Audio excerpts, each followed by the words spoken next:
గాలి గాలికి కళ్యాణ్ చాలు కళ్యాణ్ కళ్యాణ్ నువ్వు ఎక్కువ పెట్టుకుంటూ వెళ్తే గాలి ఊగుతుంది కళ్యాణ్ వద్దు కళ్యాణ్ నీ హైట్ వరకు పెట్టుకో కళ్యాణ్ నీ హైట్ దాటితే ఇబ్బంది అవుతుంది నీకు పై పడ్డాయంటే మొత్తం దాంతో పాటు 3-4 పడిపోతాయి అదిగో ఊగుతుంది నీ హైట్ వరకు పెట్టుకో కళ్యాణ్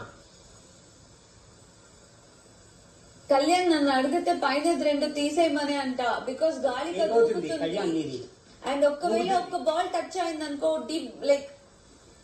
పడిపోతుంది చెప్పేది విను ఈవెన్ ఇమ్ము గాలి ఊగుతుంది మీరు హైట్ గా కట్టుకోవడం ఎంత ఇంపార్టెంటో కాపాడుకోవడం కూడా అంతే ఇంపార్టెంట్ ఆలోచించుకోండి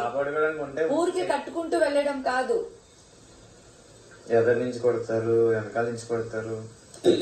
చాలు ఇంకా పెట్టడానికి అవకాశం ఉంటే ఎక్కువ హైట్ అయితే వద్దులేరా ఒక్క బాల్ తగిలినా ఇమ్ము వద్దు ఇమ్ము నువ్వు మళ్ళీ ఒక బాల్ టచ్ అయ్యి కూడా కాపాడుకునే హైట్ ఉంటే చాలు నువ్వు అంతే సరిపోదు లేదు లేదు అది ఇంకా అప్పుడు చూసుకో నువ్వు అక్కడ నీకు సిమెట్రిక్ గా ఉందో లేదో చూసుకో అంతే అంత మించి ఏం అవసరం లేదు స్టడీగా ఉందో చూసుకో అంతే ఇది నువ్వు నీ కాళ్ళకి అడ్డు తీసేసుకో ఎందుకంటే నువ్వు ప్రొటెక్ట్ చేసుకునేటప్పుడు కాళ్ళు అడ్డుపడతాయి మళ్ళీ నీకు అడ్డు లేకుండా చూసుకో ఎందుకంటే నువ్వు మెయిన్ కట్టడం ఎంత ఇంపార్టెంట్ దాన్ని అడ్డుకోవడం కూడా అంతే ఇంపార్టెంట్